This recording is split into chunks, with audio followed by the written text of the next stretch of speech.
Saludamos con nuestro segundo invitado, le damos la bienvenida al general Luis Altamirano, ex comandante del Ejército. Vamos a conversar con él los próximos minutos. ¿Cómo está, general? Gracias por aceptar conversar con Ecuador en directo en esta mañana. Bueno, buenos días, muchas gracias por la invitación, un saludo cordial a la audiencia. General, ¿qué lectura darle al pronunciamiento que tuvo el señor Erik Prince, quien justamente el día viernes participó en un operativo del bloque de seguridad y luego de ese operativo él dio un pronunciamiento y habló incluso hasta de la política interna?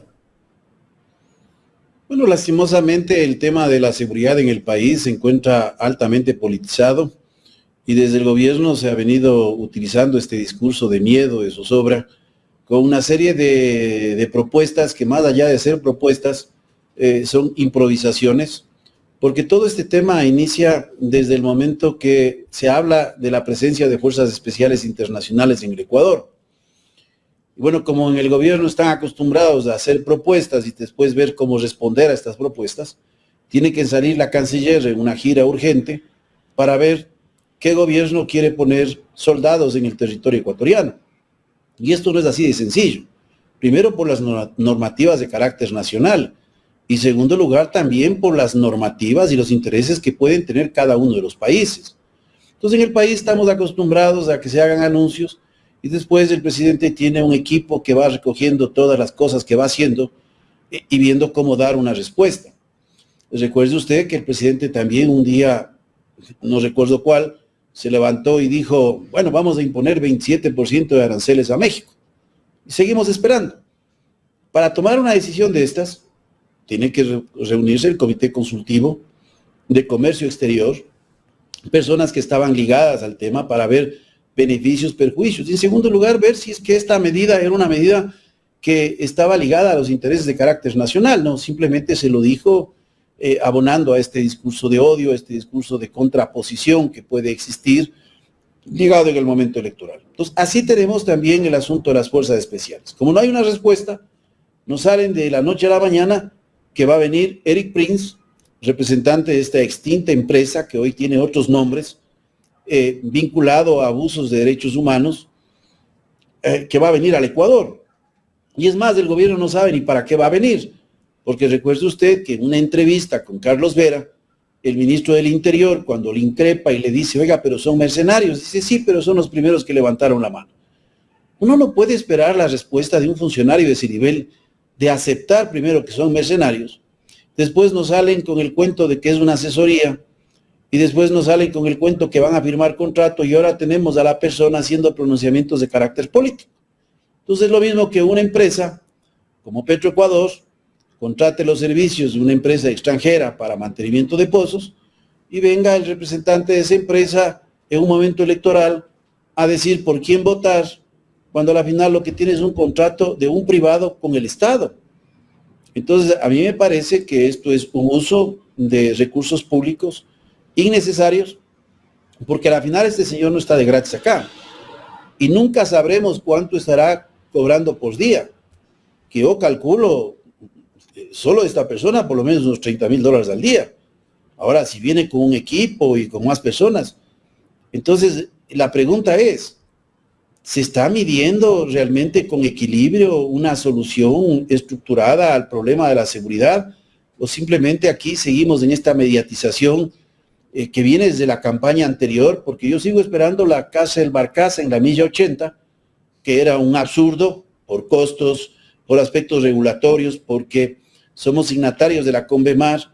El mar territorial del Ecuador está desde las líneas base, 12 millas hacia adentro, la otra parte hacia el interior se conoce como aguas interiores, y hay convenios internacionales que señalan aspectos al respecto, y tiene también connotaciones de costos, pero se dijo, inclusive durante el gobierno hubo algunos anuncios sobre una cárcel en la Antártida, desconociendo el Tratado Antártico y desconociendo las cuestiones operacionales reales, porque nosotros tenemos una base, a Pedro Vicente Maldonado, que es una base de invierno, porque no hay capacidad económica, técnica en este momento de tener una base de tiempo completo, como por ejemplo lo tiene Chile, o lo tiene Estados Unidos, o lo tiene Francia, o lo tiene Reino Unido. Pero las cosas se dicen, y no importa, porque lo importante es que se hayan dicho, pero no sabemos si en la realidad esto puede hacerse. Y lo que vemos es que no se pudo hacer. Entonces, sí, es bastante extraño que nos llenamos la boca de cooperación internacional y terminamos contratando a una empresa que no tiene nada que ver con los mecanismos de cooperación internacional y que tiene una serie de connotaciones, porque el Ecuador es signatario de una convención aprobada en 1989, de la cual nosotros nos incluimos, me parece, en 1992, sobre la prohibición justamente del entrenamiento, del reclutamiento, del financiamiento y del empleo de mercenarios por parte del país. General, ¿usted cree que está bien el silencio que han decidido mantener las Fuerzas Armadas respecto a la venida de este señor Eric Prince? ¿Es la postura normal? Las Fuerzas Armadas son una institución obediente, no deliberante, que tienen que estar sujetos a las políticas de Estado. Yo creo que no hay que politizar a las Fuerzas Armadas. Lastimosamente han entrado también en este juego político. Nosotros hemos visto algunos pronunciamientos que han sido innecesarios. Si queremos seguridad en el país, no solo pensemos en el problema actual, sino futuro, es necesario despolitizar, dejar de hacer tribuna política a los cuarteles y dejar de hacer discursos políticos en las ceremonias militares. Eso es lo que se requiere para construir una Fuerza Armada moderna, fuera de estos problemas. A mí me preocupa cuando se habla de cooperación internacional. ¿Por qué no se hizo cooperación internacional para la compra de chalecos y cascos?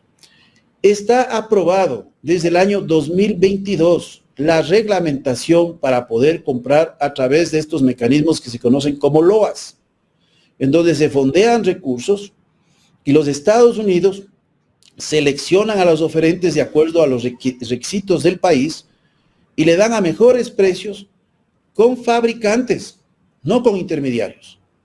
Y usted puede hacer la adquisición de equipos. Ahí está utilizando sus recursos en un mecanismo de cooperación internacional para la selección transparente de oferentes a costos reducidos. ¿Por qué no se hizo esto? ¿Por qué no se hizo lo mismo en la compra de equipo de intendencia? ¿Por qué no se hizo esto en esta investigación que se devela de la adquisición de gas lacrimógeno? Eso tienen que dar respuesta a las autoridades. Mire, usted puede hacer tranquilamente un organigrama de las 3 empresas que fueron adjudicados estos contratos. Las 2 primeras, High End Defense Solutions, que es la que provee cascos y chalecos, que se hizo en un procedimiento irregular porque debió haberse hecho a través de bienes estratégicos. Se lo hizo a través de un comité de contratación basado en régimen especial. Se lo hace en una comisión técnica. Y esta adquisición se hace cuando estaban en proceso de ser declarado contratista incumplido. Ese mismo elemento, por seguridad, ya debió haber descartado a esta empresa. ¿Por qué? Porque aquí podemos decir que todavía no estaba, que había una acción de protección, pero las Fuerzas Armadas compran bajo un concepto que se llama estandarización, porque las Fuerzas Armadas no pueden comprar un tipo de pistola un año y un tipo de pistola el otro año. La estandarización facilita los procesos de mantenimiento, de almacenamiento, los procesos que tienen que ver con los upgrades, con las mejoras. Entonces hay que mantener continuidad con la empresa con la que se compra. Si yo sé que está en una posibilidad de ser declarada contratista incumplido, más allá de todas estas cuestiones legales que se dicen que estaba, no estaba y a la final sí termina en esta condición, no debió haberse hecho ese contrato. Pero lo que me llama la atención es que la segunda empresa, Cambio Corporation, que es la que vende el equipo de intendencia, cuando usted ve en esta investigación, y lo que puede ver en la Comisión de Justicia también, es la misma, son los mismos propietarios de esta primera empresa. Y algo que me llama la atención es que el representante legal en el segundo contrato de Cambio Corporation en el Ecuador, que después delega a otra persona, ese representante legal es el representante legal de una tercera empresa que es la que vende gas lacrimógeno, que no es fabricante, sino que simplemente es una comercializadora. Y el giro del negocio, yo dije en una entrevista la semana pasada con Fabricio Vela, donde estuvo la presidenta de la Comisión de Seguridad, la señora Inés Alarcón, y le pregunté, Inés, ¿usted compraría gas lacrimógeno o este tipo de granadas de gas lacrimógeno, que sea, a una empresa que fabrica balones de fútbol? Nunca me respondió.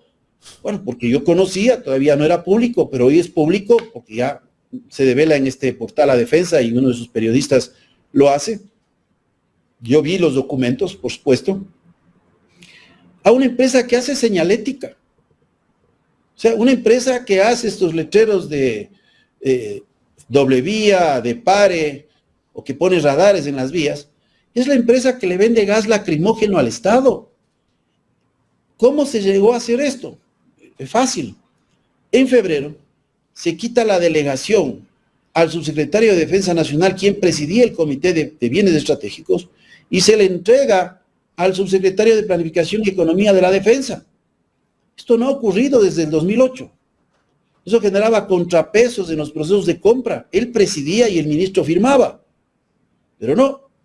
Aquí se pone a esta persona y como es observada en una investigación de Plan B, este funcionario público designado por el ministro Lofredo, de estar ligado con minería ilegal, cambian la designación al coordinador administrativo financiero, después cambian al subsecretario de Planificación, y cuando tienen que ejecutar el proceso de cascos y chalecos, les sacan del catálogo de bienes estratégicos a cascos y chalecos, y lo hacen a través de una comisión especial que permite el artículo 58 del reglamento de contratación a la ley del Sistema Nacional de Contratación Pública. Todo esto se hace. Y ya del chalecos no vamos ni a hablar, porque tenían que haberse hecho las pruebas como debían haberse hecho. Pero se adquiere una segunda empresa, que son los mismos propietarios de la primera, y un pequeño elemento, las portaalimentadoras, da la garantía High End Defense Solution. Pero en este tercer contrato, cuyo representante en el segundo contrato de Cambio Corporation es el representante legal de la tercera empresa, vende gas lacrimógeno y adivine quién es el que entrega la garantía técnica. High End Defense Solution, empresa ya declarada contratista incumplido por el Estado. Entonces, este no es un problema de las Fuerzas Armadas. Esto, claro, coloca sombra, pero es la entidad política administrativa la que está haciendo esto. El análisis de esto no puede hacerse por separado, tiene que hacerse de los tres contratos simultáneamente.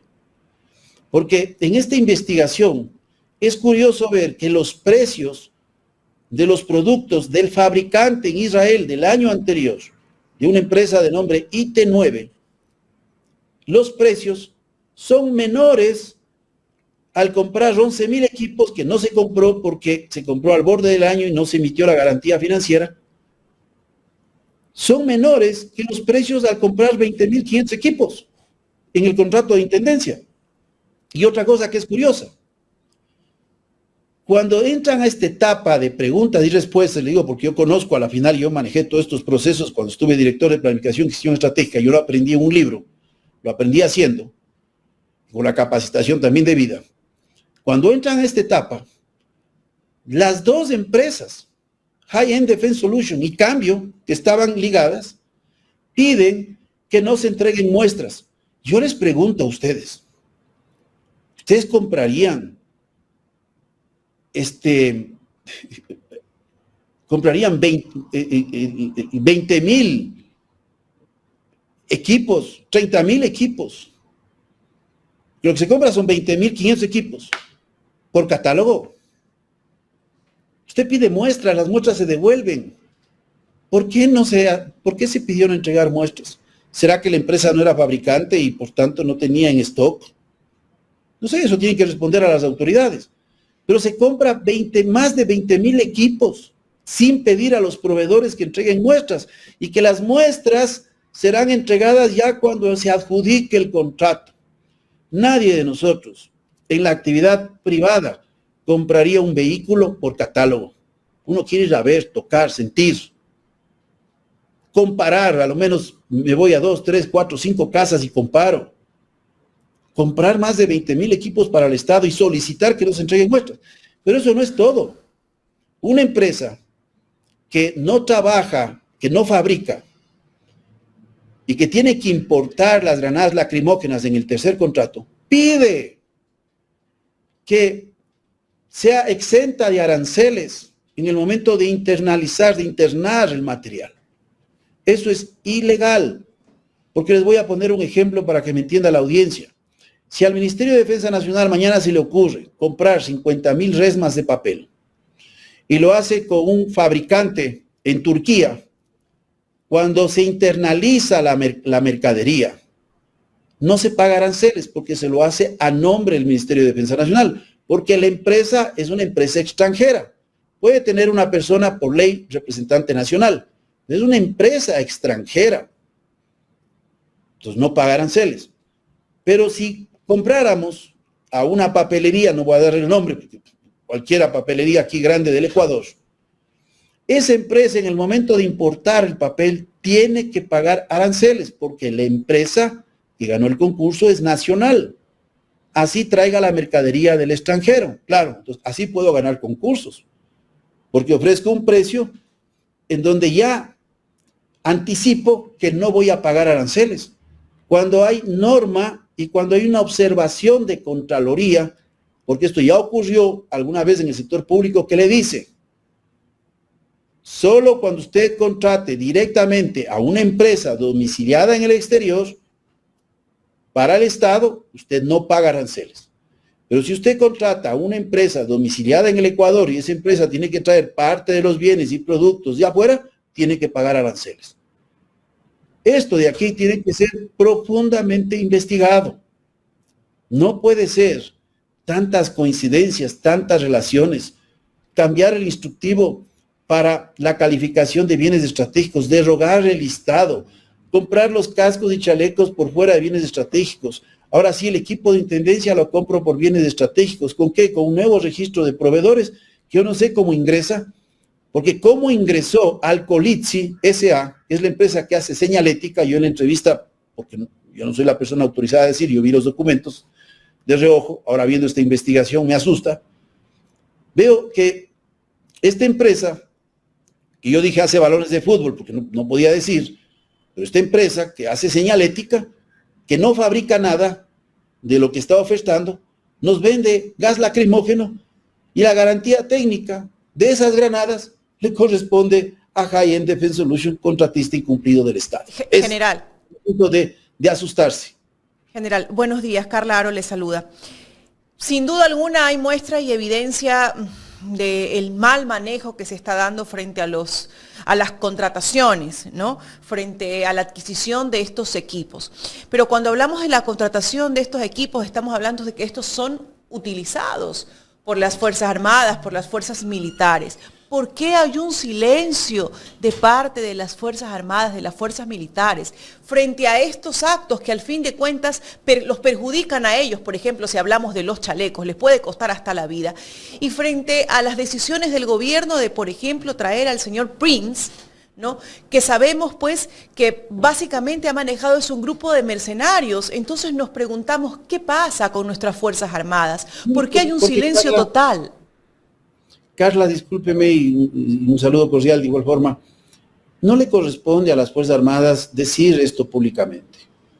Esto le corresponde a el jefe del comando conjunto, a los comandantes de fuerza, el decirlo a la interna. Y si es necesario, poner a disposición su cargo. Así lo hacen las personas que demuestran que tienen ética y que tienen honestidad. Pero ¿por qué no lo están haciendo? Aquí yo no puedo dar respuesta de lo que las personas tienen en su cabeza o conocen, porque ¿qué más habrá? Pero el asunto es que aquí nos hemos llenado la boca de la cooperación internacional. Estos 3 contratos podían haberse hecho por este mecanismo de cooperación internacional que generaba transparencia, en donde ahí sí no se va a meter absolutamente nadie, ni va a aparecer que sean distribuidores los que entregan, ni va a aparecer el tema de aranceles, ni va a aparecer el hecho de que no entregó muestras. No, porque ese proceso, que es complejo, firmado con Estados Unidos, va a la comisión, a Estados Unidos, y observa y le dicen, este es el proceso que hicimos, aquí están los 3, 4 proveedores, estas son las muestras, verifiquen. Es un proceso que se hace. La pregunta es por qué no se utilizó este mecanismo y se utiliza este otro mecanismo. Y aquí se escudan, porque le dije a la señora Inés Alarcón, con todo respeto, todos los cargos que se tiene que ejercer hay que tener experiencia, hay que tener formación. Entonces en el país nos improvisamos, ¿no? Entonces, claro, entonces tenemos un discurso político. Uno dice una cosa y en vez de darle respuesta a esto, lo que le responden es una cuestión política. No, aquí las respuestas tienen que ser técnicas. Dices que, ¿cómo es posible que vamos a vulnerar la seguridad de la información de los chalecos y cascos? Señora, las características de las placas de nivel 3 y de las telas de blindaje de nivel 3A están en la web. Ahora los Estados Unidos dicen que nos van a vender. Miren, ese es un mecanismo que lo van a hacer a través de este mecanismo. 64 millones de dólares en fusiles M4A1, que es la derivación original de los fusiles de M16 que se emplearon en Vietnam y hubo una evolución. Los M4A1 son los fusiles más cortos para operaciones urbanas y especiales. Usted puede entrar a la web y ver cuáles son las características. Ah, entonces estamos develando secretos de Estado. No. Si los mismos Estados Unidos y el anuncio es fusiles M4A1, bueno, googlee y lea las características, entra a YouTube, vea un video. Son buenos fusiles, como los Galil, que son fusiles israelitas, como otros fusiles que hemos comprado en el país, como los HK, la industria alemana también es muy buena, la industria belga también es muy buena. Pero aquí se utiliza el asunto de que las características porque eso lo dijo Inés Alarcón, lo van a saber los buenos y los malos. Bueno, ahora también ya saben los buenos y los malos que vamos a traer fusiles M4A1 de la Colt. No se puede entrar a estas justificativas de no generar transparencia en la información. A mí me preocupa porque yo entiendo que muchas personas que están ahí no pueden hablar. Hoy están siguiendo el proceso disciplinario a 2 oficiales por los informes que hicieron de los chalecos. Le voy a decir, por experiencia, cuando estuve de director de planificación y gestión estratégica, compramos, por ejemplo, chalecos a Israel. Se hicieron las pruebas controladas en ese país. Y posteriormente se hicieron las pruebas nacionales. Imagínense que yo me oponga. Va a pasar que yo participaba de los mecanismos de planificación de proyectos. Con el Ministerio de Defensa Nacional trabajábamos directamente codo a codo con la Secretaría de Planificación y Economía de la Defensa. El proceso de adquisición lo hacía el Comité de Bienes Estratégicos, presidido por el Secretario de Defensa, un general en activo. Imagínense que yo diga, no vamos a decir, me voy y digo no. Y otra cosa, nombran de administradores de los 2 primeros contratos, de cascos y chalecos, y de lo que es de equipo de intendencia, a personal civil. Siempre es de la unidad usuaria. O sea que los representantes de las Fuerzas Armadas que quieren denunciar o que no están de acuerdo, los persiguen, les siguen sumarios administrativos y de pronto esa puede ser la razón por la que ellos no se oponen o no levantan su voz. No tengo otra lectura. ¿Cuál lectura más puedo tener? ¿Qué se dirá que han vulnerado la información, al vulnerado? No, aquí no importa que se vulnere la vida de las personas, porque yo he dicho públicamente, yo no puedo decir si estos chalecos sirven o no sirven. Lo que he dicho es que las pruebas que tenían que efectuarse, el personal del ejército, que el ministro exhibió públicamente, diciendo que estos son los 3 que viajaron del ejército, solo viajó 1. Y de una forma irregular que tiene que explicarse por qué el ejército le designa al ayudante del ministro. Los que hemos vestido el uniforme sabemos muy bien. Un oficial que está prestando servicios en el Ministerio de Defensa Nacional administrativamente ya no depende de la fuerza. Él no puede representar al comandante del ejército. Él no puede representar a la fuerza terrestre como institución. Pero se nombra. Y a la final, en el momento de viajar, solo viaja el ayudante del ministro, que no es un técnico, y el ingeniero en armamento no viaja, y el experto en logística no viaja. Entonces hoy nos pueden mostrar, como yo he dicho esto, cualquier papelito. Lo que tienen que hacer ahora es, de la entrega de chalecos nacionales, sacar los 28 chalecos de muestra de forma aleatoria y técnica, mantener cadena de custodia y llevar a un laboratorio para hacer las pruebas, porque en el Ecuador no se pueden hacer. Aquí en el Ecuador hicimos pruebas, las mínimas, pero esas pruebas mínimas se opuso el gobierno. Yo no entiendo por qué se opuso el gobierno. General, bueno, eso que nos ha quedado claro de cara a los procesos de adquisición, de compra, de equipamiento y de armamento que necesitan las Fuerzas Armadas para esta labor nueva que se les puso, ¿no? Que es ir a las calles, que es combatir el crimen organizado, que básicamente no es su competencia. Pero ahora vámonos al otro lado, vámonos al territorio, vámonos a la decisión del gobierno de traer a alguien que dice que viene a asesorar o a capacitar a las Fuerzas Armadas, alguien que básicamente ha estado dedicado a manejar grupos mercenarios en guerras, en otro tipo de situaciones. ¿Cuál es su pensamiento sobre aquello? ¿Realmente las Fuerzas Armadas necesitan este tipo de capacitación a estos capacitadores? Mire, yo estoy completamente seguro que no se requiere. La presencia del señor Eric Prince es igual prácticamente que cuando hablamos de Plan Fénix. Es parte de toda una estrategia de marca, muy caro, por supuesto, que nos va a costar al país y que a la final va a erogar recursos, pero que no va a tener significativos resultados. Entonces, aquí se está utilizando recursos del Estado para posicionar una idea de combate frontal al crimen organizado. Y le voy a decir lo siguiente, porque yo tuve la oportunidad de tener una reunión con académicos en Felildis, no a mencionar qué personas, varias personas de varias tendencias políticas, y ahí se mencionó algo muy interesante. ¿Cuál es la cantidad de procesos judiciales en extinción de dominio en el país que se han dado? Me parecía que era entre el 2015 y 2022. 2 procesos con sentencia. Entonces, cuando hablamos de combatir el crimen organizado, hay que diferenciar lo que es la delincuencia común organizada, que es lo que tenemos aquí, de los grupos de crimen organizado transnacional. La única forma de afectar a estas estructuras es a través del sistema sanguíneo que les alimenta, que es la parte financiera. Entonces, lo que decía ahí un oficial de policía de alta graduación, no lo voy a mencionar, decía, miren, cuando ustedes capturan a los líderes de estas bandas, ¿qué tipo de ley van a aplicar aquí? ¿Les van a extinguir el dominio de la colección de zapatos Nike, de las cadenas de oro, o alguien que tenga una televisión plasma en su domicilio? Porque ni cuenta corriente tienen.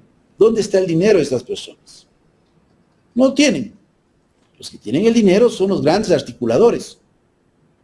Entonces yo intervine y le dije, claro, pero es que en el país, cuando se quería, por ejemplo, ver esta conexión, se paró una investigación desde el mando policial, en el caso León de Troya. Entonces, aquí claro que necesitamos la presencia de la cooperación internacional en el combate a la delincuencia, en la asesoría, en este tipo de coordinación de información entre países, pero no traer un mercenario con antecedentes, ¿no?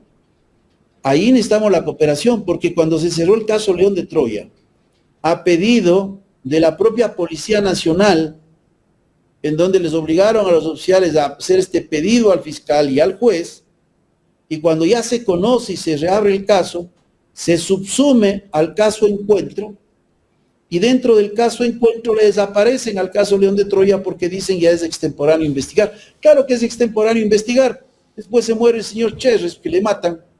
Ya pasó tiempo. ¿Qué va a investigar? Ahí hubiésemos sabido dónde está el hilo del dinero del señor Cherres, en qué bancos utilizaba para enviarlos, porque el señor Cherres era amigo del señor Danilo Carrera, muy íntimos, cuñado del presidente Lazo. Con esto yo no estoy diciendo quién está inculpado en esto, por qué banco se lava. Hay que ser muy cuidadoso, no se puede acusar por acusar. Pero ahí estaba un proceso que podía haber dado un golpe al narcotráfico, pero no se lo hizo. Entonces, hasta que no haya verdaderos mecanismos de transparencia, de investigación profunda de estos flujos financieros, el problema del Ecuador es, a veces aquí se explica de una forma tan liviana, ¿no? el Ecuador sufrió una crisis migratoria muy fuerte entre el 98 y 2006. 1.034.000 ecuatorianos dejaron el país, hogares que quedaron con un padre, o al cuidado del padre o de la madre, niños al cuidado y jóvenes de un familiar, su espacio afectivo a la calle, ingresaron las pandillas, 65.000 pandilleros en Guayaquil en el 2005, los controles financieros con una dolarización compulsiva que se dio, recién la UAFE se crea en el 2005, siempre fuimos reactivos, cuando en Perú se creó en el 2002 y en Colombia en el 98. Entonces todo este proceso es algo que no se explica por un solo elemento, pero en la política ecuatoriana aquí se construyen narrativas y yo creo que aquí está muy claro las narrativas del anti, ¿no?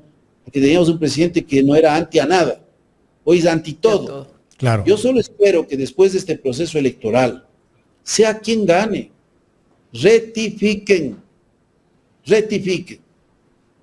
porque no podemos seguir así, no podemos seguir en un banco de mentiras, en un banco de ilusiones, en un conjunto de narrativas que a la final no apoyan absolutamente nada a la solución de los problemas del país. General, tengo dos inquietudes finalmente para cerrar la entrevista. El presidente de la República dijo hace pocos días que aquí en el país se lavan 30.000 millones de dólares. Después dijo que el país tiene récord histórico en depósitos financieros. Si se lavan 30.000 millones de dólares, pero tenemos una UAFE que no está cumpliendo el papel que debe hacer, pues, una institución que debe de controlar el lavado de activos. Pero resulta que el director de la UAFE, de este gobierno, está en 5 cargos, que el mismo presidente de la República lo ha puesto allí. Y por otro lado, la siguiente inquietud es, el ministro de Defensa, el señor Giancarlo Lofredo, la semana pasada dijo que el trabajo del señor Eric Prince no solo se va a limitar en asesoría y capacitación. ¿Qué más tendremos de parte del señor Prince? Por favor, general. Mire, el asunto de la UAFE es preocupante porque la asignación de gasto corriente anual de la UAFE no llega a los 3 millones de dólares y de gastos de inversión no se han hecho. Los gastos de inversión mínimos que se venían haciendo hace 2 años eran $50.000 al año. Cuando se hace análisis de presupuesto hay que recurrir a fuentes oficiales. Yo escuchaba de un analista de seguridad, si se puede dar ese apelativo, que hablaba de una cantidad de recursos por fuera de cualquier lógica, ¿no? No se trata de hacer análisis para beneficiar a un candidato o perjudicar a otro candidato. Lo que he hablado aquí nos debe molestar a todos como ecuatorianos, porque no puede ser que se dé todo este sistema tan complejo en el Ministerio de Defensa, que usted mismo me dice, bueno, ¿y esto opaca a las Fuerzas Armadas? Es que no opaca a las Fuerzas Armadas, es la entidad administrativa la que está responsable de estos procesos. Entonces las cifras hay que manejarlas con responsabilidad. Entonces hay que tener, le digo, mucho cuidado. Sí, la UAFE tiene que dotarse de recursos. Usted mismo lo ha dicho, una persona que tiene 5 funciones. Bueno, ¿a cuál se dedica? ¿Cuál es la que tiene que darle impulso? Ahora, el asunto del señor Prince, más allá de los costos y más allá de estas circunstancias, como le he dicho, a la final no habrá transparencia alguna. En este país estamos acostumbrados a que digamos la palabra reserva, como se dijo de los cascos y chalecos, cuando le dije está en la web. Ahora dirán reserva de los fusiles M4A1, bueno, entren por favor a la web y vean. Entonces, hay que manejarlos con niveles de transparencia, dando la cara. Yo no sé por qué hay este tipo de resistencias. Y esas respuestas tienen que dar a las autoridades de control. Y les digo, aunque sea después de las elecciones, ya después de las elecciones. Porque esto nos debe doler, porque son recursos de los ecuatorianos. ¿Por qué no se utiliza la cooperación internacional en las alternativas que existe? Yo le he mencionado, el Grupo Especial de Operaciones Ecuador ha recibido capacitación en España, esos convenios están abiertos.